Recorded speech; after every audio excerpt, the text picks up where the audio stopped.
Welcome, fans, once again to That Was Two with professional wrestling independent referee Brad Livingston. With me today, Impact star Kongo Kong. How's it going today? If it was any better, I couldn't stand it. Oh, that's what I like to hear. That's awesome. All right. So the first question I always ask, so growing up, were you always a fan of the wrestling? Oh, yeah. I'd say it started when I was about 5. I actually started with Glow Wrestling. I used to watch it every Saturday night with my mom. As Gorgeous Lady for Wrestling. And then kind of went from there into when Hogan slammed Andre. Kind of just took off from there. Saturday night main event.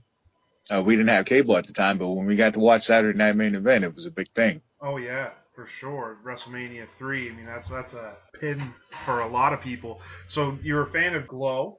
Have you watched the series on Netflix? I have not. I've not yet gotten to that. It's pretty good though. Yeah, it is. It's pretty well done. So you're a fan of the business. Hogan slams the giant, piqued your interest. When was it that you decided that you wanted to give this a go as a career?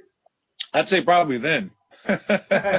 Like it's always, I don't know, it's always been my dream. Like since I was a kid, since I can remember, is I wanted to be a pro wrestler. Did you play any other sports growing up, or was it just you were focused on wrestling?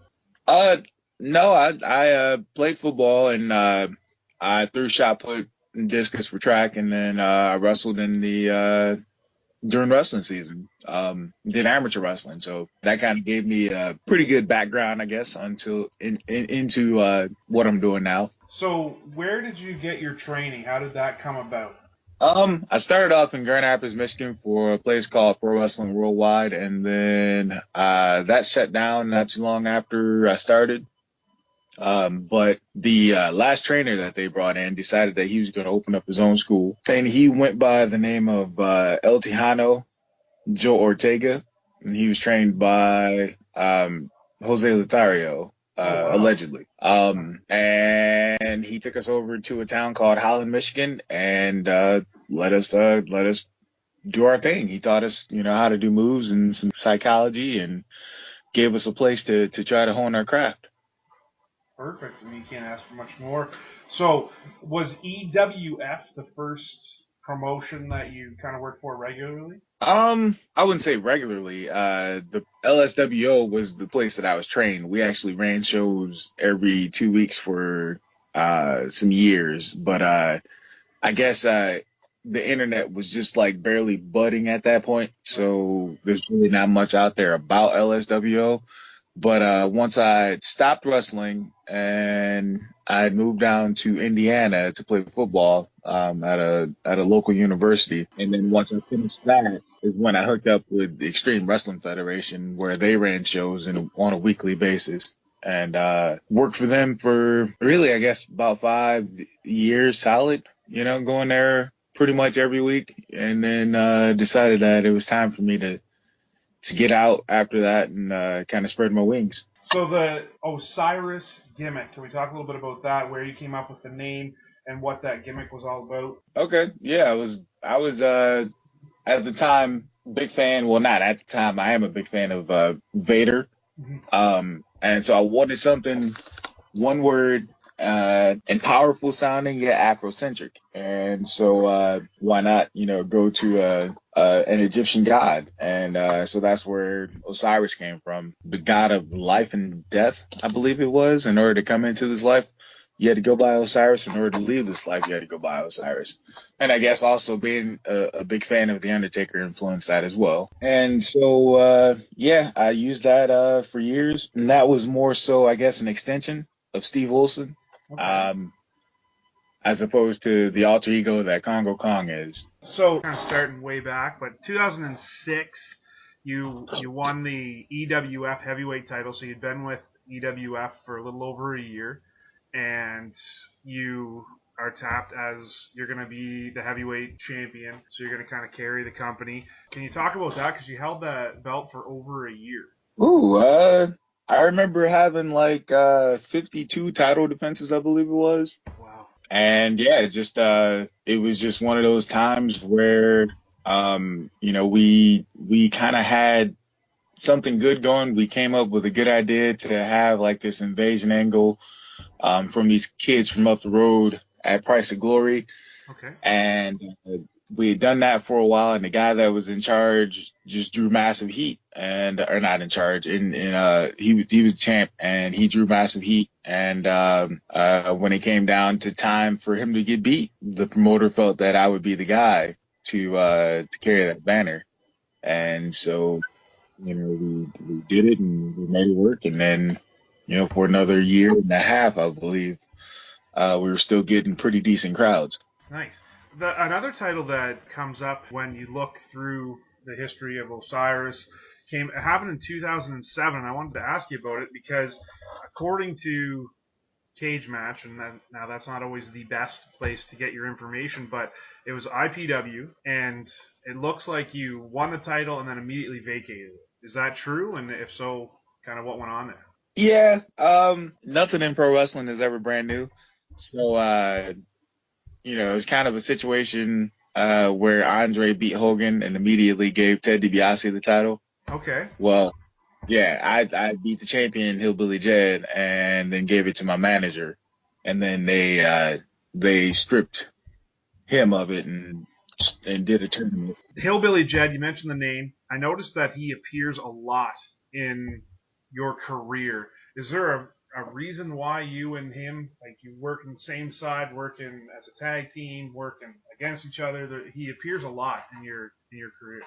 Well, he's another big guy who moves incredibly well for his size, for anybody's size, really. And for those first couple years that we kind of, I guess, got to know each other, we ended up being married to each other because we were able to put on good matches. And so from that developed our friendship.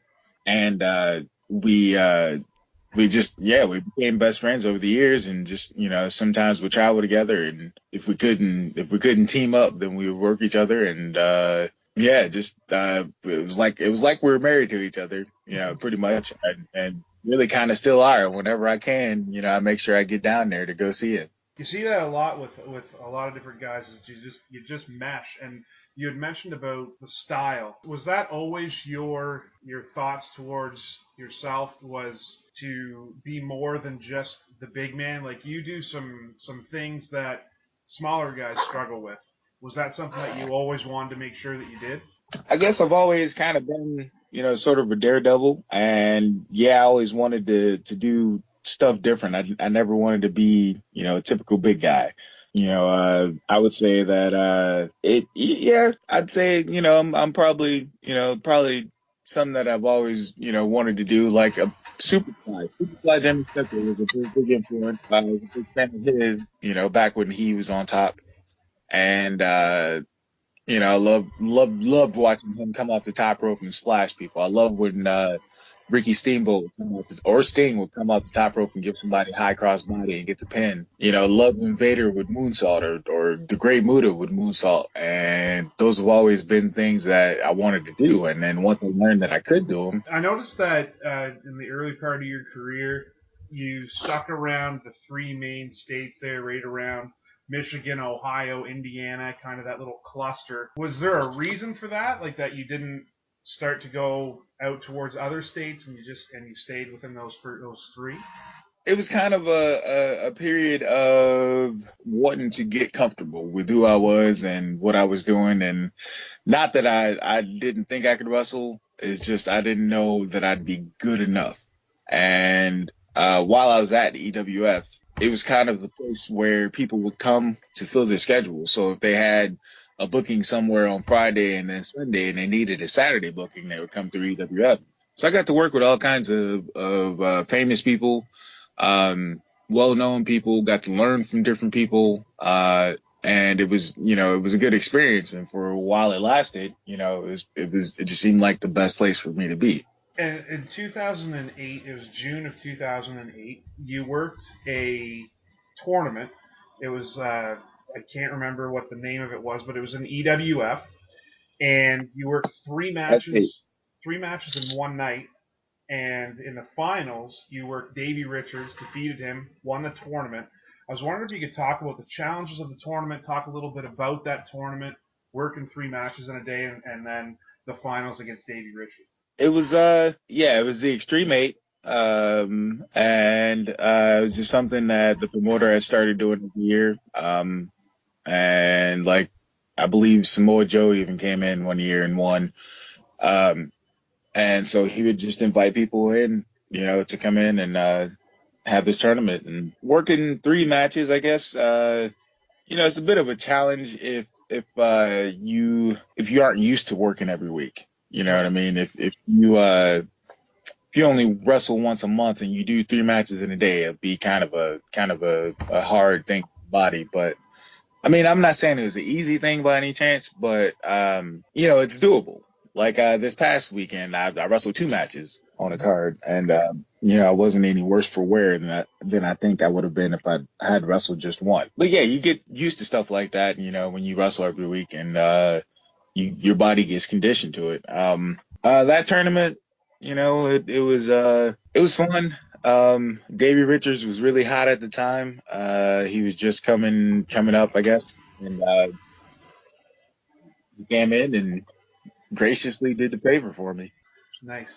Later on in 2009, you did a ballpark brawl for EWF. Was that like an actual outside setting, or was that If I remember correctly, it was outside, okay? and I believe it was in a different town, and that's why.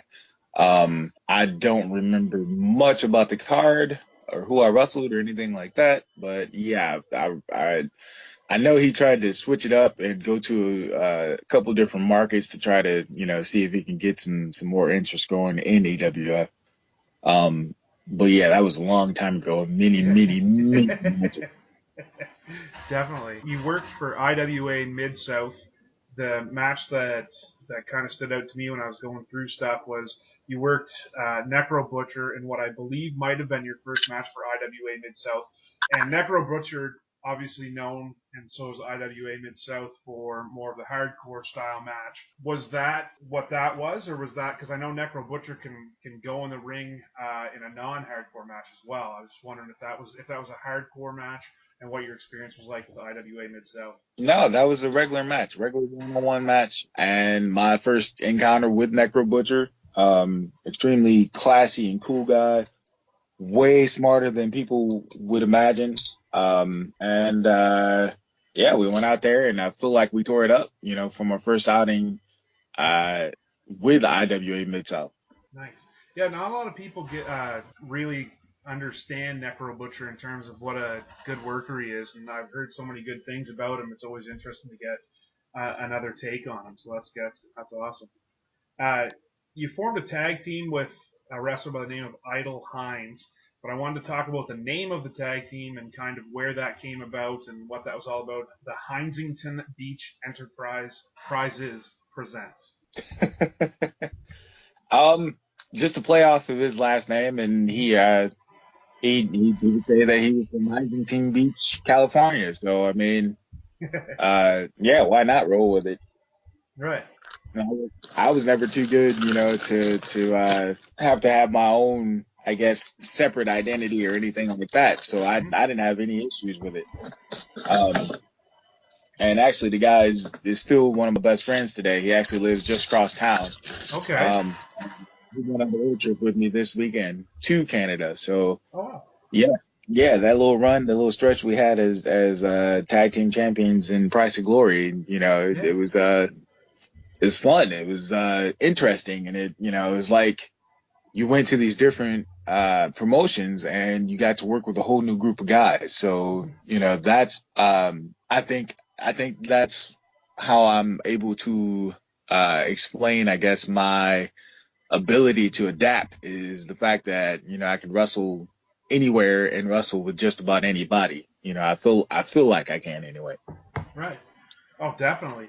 I mean, you look at your career and you've worked small guys, you've worked guys as bigger than you, and you have always been able to adapt. It's one of the things that I really respect about your work for sure. So, Juggalo Championship Wrestling 2010, you roll in there, and Kongo Kong is born. Let's talk about that, how that came about, what your feelings were initially of switching it up from Osiris into Kongo Kong, and where you kind of came up with the creation of It actually started for a promotion called CIW, where I had wrestled for Osiris, or wrestled as Osiris, and was asking the promoter when he was going to bring me back, and he told me that he didn't really have anything for Osiris, but he had an idea if I was interested, and I said okay. And he told me he thought that I'd be great doing a cross between Kamala and Umaga, and so I decided to try it, and kind of got him agreed to more money because it wasn't something that I wanted to try. right. But I did it, and I went under the name Shamari for I'd say a year or so, and so then I wrestled for a company called Elite Pro out of Chicago, and the Thomasellis, as well as Corporal Robinson, worked there, and they worked for the Juggalos as well. And I finally got to show up there. And so when I showed up, we were kind of running through what was going on the show. And there was a 4-way tag team match. And the promoter is describing it, and he just says, all right, at the end of it, Kongo Kong's going to come down and he's going to kill everybody. And I'm looking around because I know most of these people, and I'm like, who's Kongo Kong? And he looks at me and he goes, "Oh, that's your new name. You're welcome to use it anywhere you like." And so I was like, "Oh shit." Well, and so then I knew, Violent J wanted me to paint my face, so I did, and it kind of grew from there. And it started off more like the Shamari character, which was the Dumb Savage, but I really didn't want to do that, and I really didn't want to be seen all over, the United States and or the world, being a stereotypical black character like that, because, growing up, that was what I saw was, savages, big dumb savages, or dancers or rappers or thieves, Right. and anytime I saw somebody black that I should have been able to get behind, there was always some sort of negative connotation with their character, and I didn't like that, and I didn't really want to be a part of that. So I had to kind of, I guess, let Kong grow and evolve over the years. Nice. So with Kongo Kong, when you first started out, you were still working the Osiris gimmick. Do you still work Osiris now, or is it just Kongo Kong? It is pretty rare, and I got to be not doing anything as Kong, and I guess want to get in the ring, and I'll just pop up somewhere and wrestle. And the places that the place that I did it last, they run every week, and I just kind of showed up, and they were like, "Hey, did we get Kongo Kong tonight?" And I was like, "Hey, can you afford Kongo Kong tonight?" And they're like, "No." I said, "Okay, well, you get Osiris, no problem." Nice. And it was it's probably a little over a year ago since I've done it, but it's I guess good to be able to go into a locker room and not have to worry about all the extra stuff, like throwing out my hair and painting my face and things like that. Yeah. On average, how long would it take you to get? Because I've seen you go through the whole getting the makeup and getting the hair done. How on average, about how long does it take you to get ready to be Kongo Kong? Kind of depends. If I do my hair at home, it's like a half hour to do that. Yep. Um, Sometimes I can just get it combed out in the shower and put it in a ponytail, and it'll take like 10 minutes to blow it out at a show. But then like the face takes anywhere from 15-minute rush job to like 30 to 45 minutes, depending on how detailed I want to get. Wow. 2013. It was the only time that I've noticed that you teamed with her, but you teamed up with Awesome Kong at a Heroes and Legends event. What was it like, two of you teaming up? It was awesome. It's something that I'd wanted to do for a long time, even as Osiris, because I was a big fan of her work. Yeah. I would say my only disappointment was that was when she had first lost a lot of weight, I guess. Okay. And so she decided to not wear her Awesome Kong gear, and she was just kind of dressed like a girl, you know what I'm saying? And it Yeah. was it was cool because there was still star power there, but the best part would have been if she'd looked like. Uh, Yeah. You started working for Border City Wrestling right around 2013, which, of course, people would know Scott Demore plays a big part of Border City. How did it come about that you came across to work for Border City? And can you talk a little bit about your experience with Border City Wrestling? if I remember correctly, it all stemmed from a JCW show that Scott Demore had actually attended, and he apparently was impressed by me and got word back to Tyson Dukes, who Yes. was running the Can-Am promotion. Well, yeah, he was running the promotion because they had a promotion, like a smaller sister promotion to Border City. Like Border City would run twice a year, and then Can-Am would run 2 or 3 times a year in between or whatever. So he got the word back to him that he should contact me, and so Tyson contacted me, and I got to come in and wrestle my first match against their champion at the time, Phil Atlas. Yes. And then apparently they liked me, and here I am all these years later, still a top guy for Yeah. Border City. Yeah. Actually, I had Phil on the show a few weeks ago, and we were talking about that match, and of course, and as well as your match with Impact, which we'll get to later. But yeah, you're working their champion Phil Atlas, so that's a pretty sweet deal to head in there and work there. And of course, you have remained a big name up there, so that's good. 2014. You picked up the IWA Mid South Heavyweight title, which the lineage of IWA Mid South Heavyweight title is unbelievable. So how did it come about that you ended up becoming that Kongo Kong ended up becoming the champion at IWA Mid South, and maybe some experiences, some memories with that? I don't know. I think Ian Rotten saw something in me that he felt like he could use me to help bring IWA Mid South back to where it was. Because it had fallen off a little bit, from the years previous or whatever, when you'd see the CM Punks and the Coke Cabanas and you name it, anybody that's been anybody in this business has kind of come through IWA, and we hadn't had a champion for, I'd say, 5 years, Oh something wow. like that.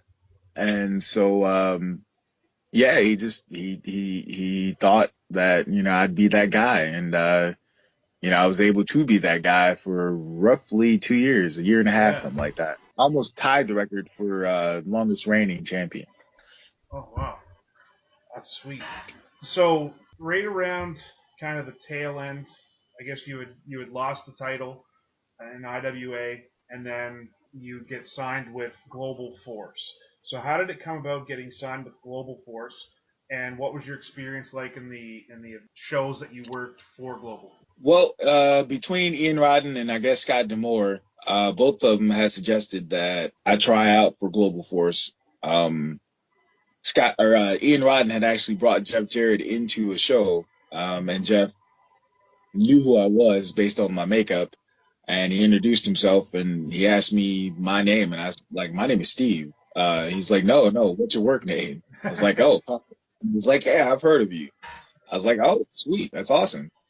He's like, "Yeah, maybe we can do some business in the future." And okay, awesome. So then from there was a tryout in Windsor.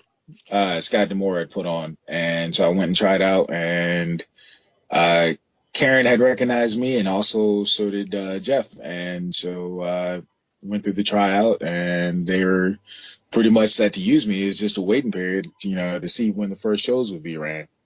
So then waited a while, and then I got a call from Sanjay Dutt saying that they wanted to fly me out to Las Vegas to do a set of tapings. So yeah, that's what we did. And it was sweet. It was my first experience in TV, as far as on a grand scale, because Mm-hmm. Border City would often, tape their shows, and I see where they get their formula from now, as far as like from Impact Wrestling and Global Force and how they were ran. So yeah, it was my first experience on TV, getting to do anything, and it was a cool little run. Nice. During that time as well was when the only time I've met you in person. You came out to the UCW shows. It was the Ricky Steamboat tour. Um, that was my first time ever working ring crew. But you worked a few matches, and how did that come about that you ended up coming way out here for UCW back in 2015? And is there anything that you really remember about that experience? I believe Charles just got the word, that about me and liked me and wanted to bring me in. And yeah, I remember it vividly, so much that I'm looking forward to coming back. It was supposed to be actually in April that I came back, but it has been postponed, I think, until July maybe. Okay. Um, but yeah, like coming up there, meeting Ricky Steamboat refusing to take the front seat because he didn't want me to look all crunched in the back. Um, to getting to see parts of Canada that I had never seen before. Meeting some awesome people. Just being able to go to a new place and still be one of the boys. It felt nice. It was really good, and I believe Mo from Men on a Mission was there as well, him Yes. and his brother. And um, so there was a few familiar face there too, so that was good.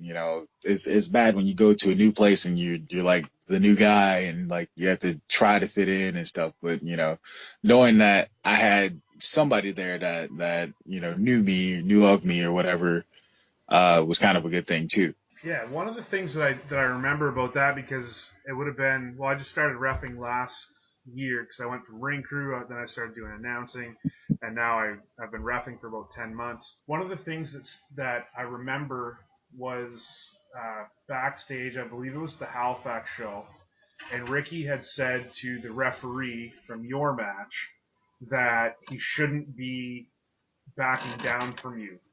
And I remember thinking that that was odd then, and now as a ref, I think it's a little bit different as well. Still, what's your take on that? Like as Kongo Kong in the ring, and the referee, reaction to you. Do you feel like what Ricky was saying?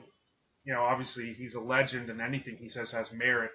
But do you feel like maybe the referee should be reacting to you in a different way than other workers? Yeah, actually, and it's funny that you brought that up because anytime I'm giving advice to a young referee on how to react to my character, I bring up that instance where Ricky basically told the referee not to be scared of me and not to back down, and he almost got the referee killed because I wasn't aware of that. Aha. Um, and I guess my take, well, what Ricky said is the only man in wrestling that the referee should back down from is the Undertaker, and um, honestly, that's too big a scale. Mhm. A lot of these people are never going to that get that close to the Undertaker to even see that live. You know what I'm saying? So they're not going to have that same fear of a character that the Undertaker brought, which leads me to how do you get other characters like that over? Well, the referee being the third wrestler or third worker in the ring, has to help convey some of those feelings. You know what I mean? Right. Just like if there's a big move that happens and the referee doesn't sell it, then it takes away from the meaning. I mean, so just like that, with a bigger guy in the ring, if the referee is not selling his size and not putting over the fact that this guy can murder me because I'm not a wrestler, I'm just a referee in this case. I don't know, I lost my train of thought, but yeah, yeah, Yeah. I totally disagreed with that, but I kept my composure, out of respect to Ricky because, like you said, he's a legend, and I'm sure, in WWE, if that's what the rules are, then that's what the rules are. However, this is not WWE, and we all are out here trying to tell our different stories and make these fans believe in us as characters. We want them to come to our shows just like WWE wants their fans to come to their shows, so we have to Right. make these people believe, and we have to have a variety of characters. If none of which are scary and everybody's looking like your next door neighbor, then there's a certain aspect of the fans that you're missing out on. Right. But yeah, I mean that was probably the only thing that I completely disagreed with Ricky about, Hmm. and they disagree with the legend on what they're saying, but that was one of Yeah, definitely. It was just something that's kind of always stuck with me because towards my path of refing, and it's something that I've always had in the back of my head was that question. So yeah, 2015, late 2015, you worked the Ted Petty Invitational, and a couple of interesting things about it is again there you are working three matches in one night, again winning all three. Also in this one though, first round match you work Masada, which holy cow, and then your second match, the semifinal, you win back the IWA heavyweight title, and then the main event you work a triple threat with Chris Hero, and you hold on to the belt. Can you talk about that night and the opponents that you had, winning the title during a tournament, etc.? that. Was probably the roughest night. Yeah. ever. I don't recall a time that I'd ever been so sore after a show. Uh, it just dead and drained, but it was such a good show and such a good, uh, I guess, story that was being told during the tournament. And, it was a chance for some familiar, known names to be there, and then also a chance for some other names to kind of step forward. And, yeah, at the time, like I said, Ian thought the world of me, and I'm sure he still does. But uh, he wanted to give me that win under my belt, and to put me in there with Chris Hero and then also Shane Mercer was amazing. So we did some crazy stuff, and we got rid of Chris Hero, and then Shane Mercer and I went in there, and Shane pushed me to my absolute limit. Wow. After kicking out of several Rikishi drivers and top rope splashes, he tells me go up and hit me with the moonsault. I was like, I can't. I'm too tired. It hurts. But I was able to go up and get the win that way, and it was just a great story, and just even going back and to this day, I feel really good about it.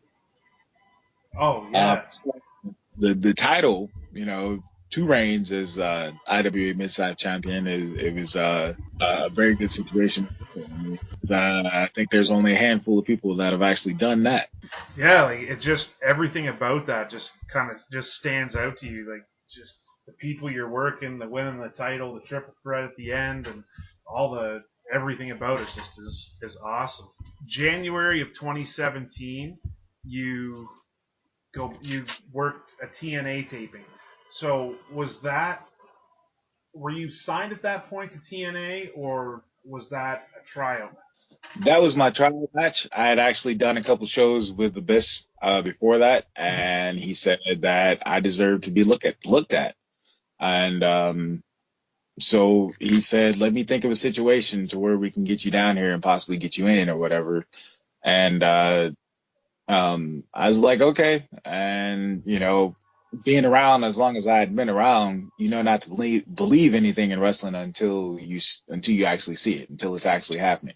Right. And he called me one day and said, "Hey, I need you down here January 9th and 10th for your tryout." And he said, "You'll probably do a match, a dark match in front of just the producers and some of the wrestlers. And then we'll probably get you on Explosion for a match or two." And I said, "Okay." And he said, "Only thing is you have to pay your own way down here." I said, "All right, I'll figure that out." And so I flew down, and they were nice enough to send a car for me to the airport, and came in, and things got switched around. My first day, I did the Explosion match instead of the second day.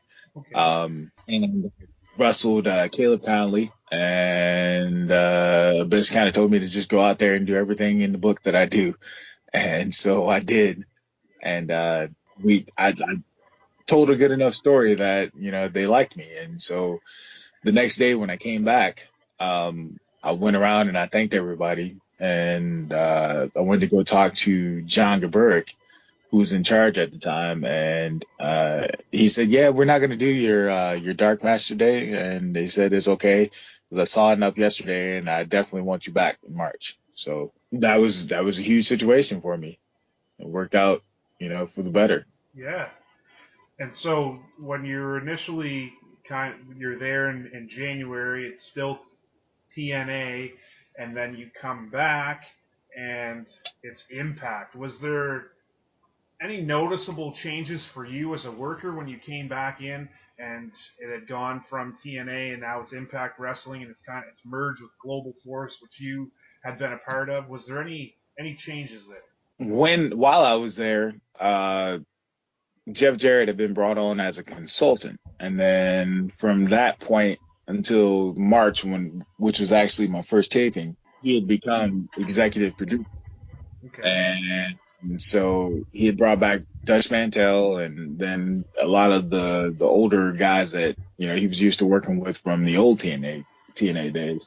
Um, as far as like structure or anything like that, no, there are some people that were going in and out, some people just didn't, care for the leadership at the time or whatever, and so they made their way out. There's nothing like too noticeable, I guess. Just kind of uh trying to get my feet wet and pay attention to what was going on. I gotta ask about this because this just sounds like an unbelievable experience. So, in May of this past year in 2017 with Impact, Mumbai, India. Can you talk about that experience? Yeah, all of a sudden I got an email saying, "Hey, we need copies of your passport, and we need you to send it here and get this India visa stamp." And I'm like, "Shoot, does this mean I'm going to India?" They're like, "Yeah." Like, wow, that's amazing because I had been fortunate enough to do a show earlier in the year in China. Just to going from never having been to Asia in my life, to going twice in a Mm. year, within the span of months, actually, was amazing. But yeah, we went over there and we stayed in an awesome hotel, and the Indian people for the most part seemed really, really nice. It was just a great experience. It was hot, stinky. There were dogs everywhere, but I would never trade it for anything else, for anything in the world, any other experience I've had. What were the fans like at the actual event? Were they knowledgeable in terms of who people were? Uh, were they into it? Were they appreciative? All that stuff. Cat's out of the bag anyway from the Iowa tapings. But I believe they were for the most part plants. There were some fans that actually came in, but I believe people were paid to be there, so they were kind of doing what they were instructed to do and make the noises that they're instructed to make. But I didn't know until the end of the tapings. But yeah, like I don't know, like the people they responded to us well because when they would see us walking in between like the trailers and the building or whatever, they wanted pictures and they wanted autographs and things like that. So I felt like they really did take to us even if they weren't wrestling fans to begin with. So you kind of mentioned it. The Impact kind of made the move into Canada, and they felt you guys filmed some shows in Ottawa. What was the overall feeling for the company in terms of moving into Canada and obviously filming those? I believe it was like 4 or 5 days worth of tapings. I think for the most part, it was just the corporate part, the office part that moved into Canada, Yep. and so they kind of wanted to get their feet wet in Canada. And so uh, everybody was cool with it. We love going. We love Orlando, because the Yes. fans there they know us and they come from all over the world to that point to come see us, and so that's awesome. But to be able to go somewhere else and film, and to meet people or whatever, was just something that people were looking forward to. They wanted to be able to get out and do something different for a change. Yeah. And I know it was awesome. So how did the pairing with Jimmy Jacobs come about, and what's your take on it so far working with Jimmy Jacobs? Well, Jimmy Jacobs and I actually were trained together. Oh We wow. started back in around '99. I believe he came in a year after me, but he was always around, helping out with filming, music, or whatever it was that he could. He reffing and everything. And it's funny because once he got released from WWE, I was actually at home watching Bound for Glory, and then he shows up on screen. And I was like, wow, Jimmy's there. That's awesome. I figured he would be. Mhm. Because he had sent me a text asking me if I was still working for Impact. And I was like, yeah. Yeah, just kind of shrugged it off or whatever. Didn't really think anything of it. And so I see him show up on TV and I go, wow, what if they put us together? That would be amazing. And so I get to the tapings and he pops out of the meeting and he sees me, runs up and hugs me. And he's like, hey, they're putting us together. And I'm like, ah, that's awesome. We actually used to team up and we were called Big Bully Jimmy Jacobs and Osiris.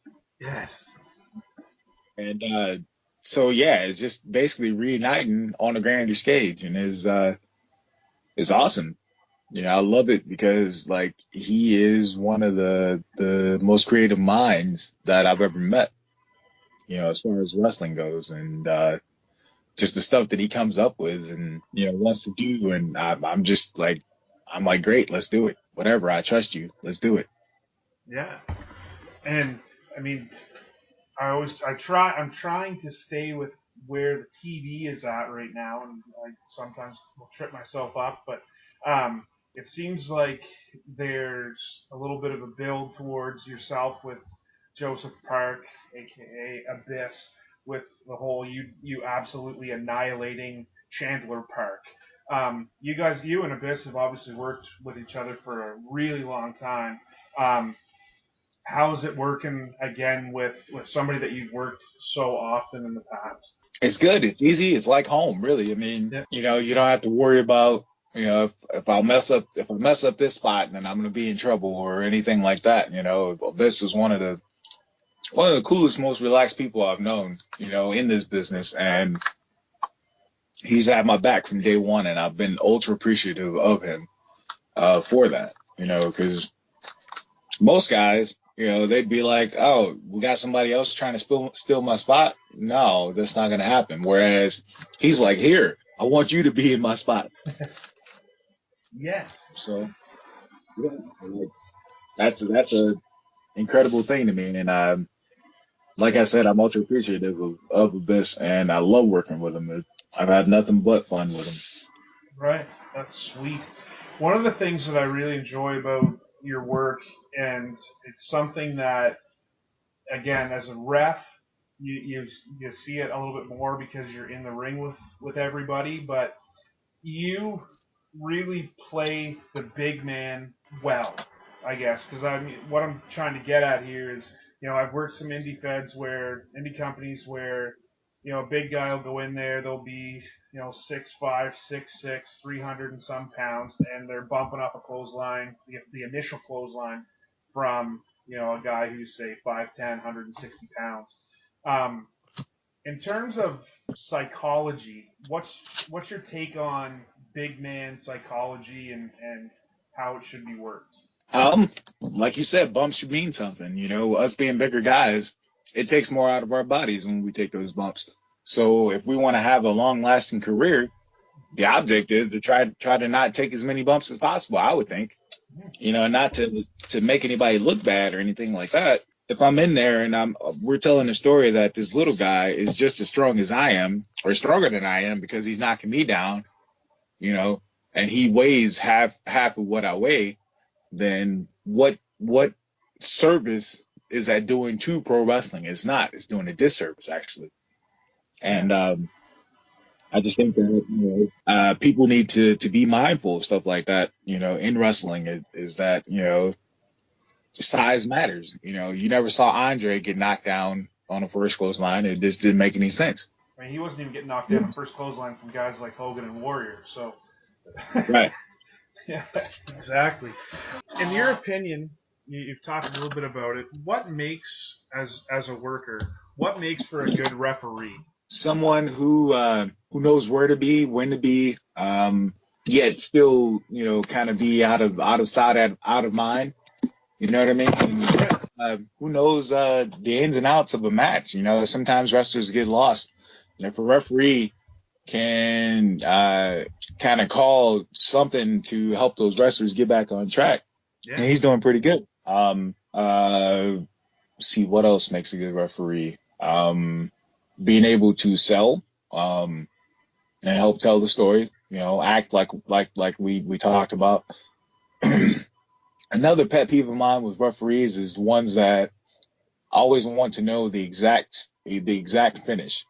Like if it's not a disqualification or a count out or um, some sort of interference that you need to know what's coming, just go in there and count the three. Mm-hmm.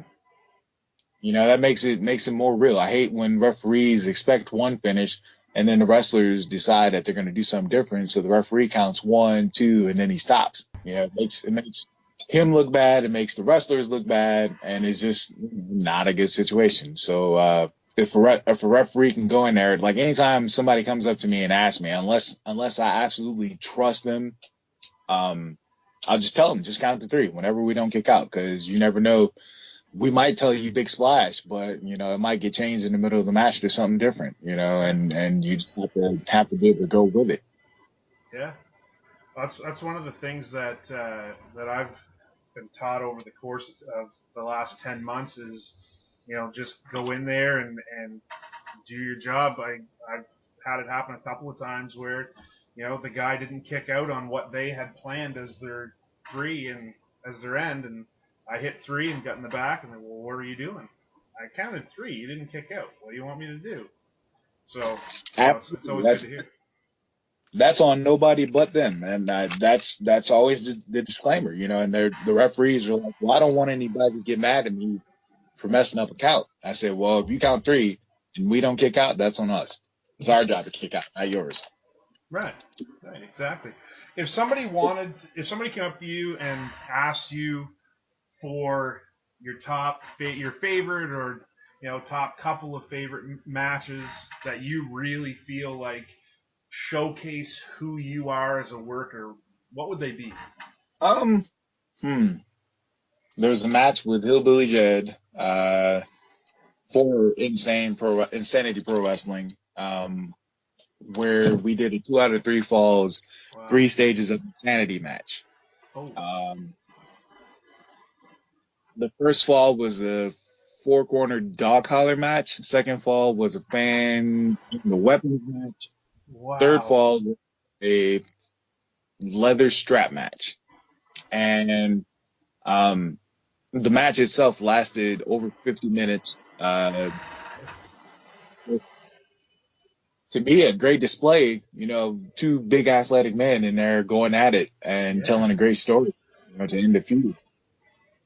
Um, and we kept the attention of the fans the entire time. So, it was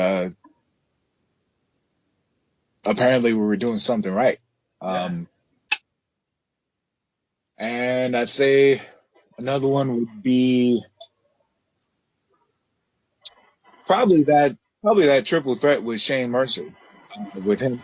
It just felt like it was well put together, and it was an elimination match. So we got rid of one guy, and then it came down to Shane and I. And as usual, Shane gets to show off his strength with me, because he is legit like one of the strongest people I've ever met in my life. Wow. And yeah, like just the things that we are able to do together and not really call anything. Just kind of we have chemistry, and it's a lot of fun to work with him. Um, Chris as well. A lot of fun to work with him. In terms of your goals for 2018, what are the goals? What are your goals, your personal goals for 2018? Um, I guess to be able to make some money, Yeah. make money, and like to be able to put some up, that sort of thing. That I'm on TV, um, and I'm moving up in the card, I guess you can say. Mm-hmm.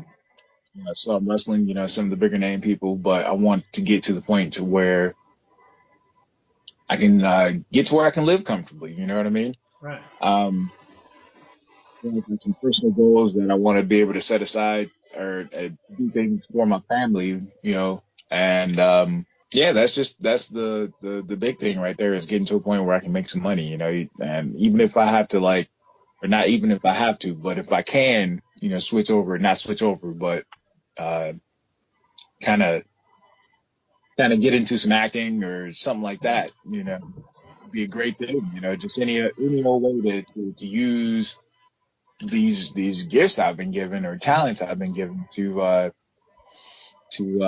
help, help not only me but my family. So yeah, that's kind of my goal is to get to a point to where I'm comfortable making money.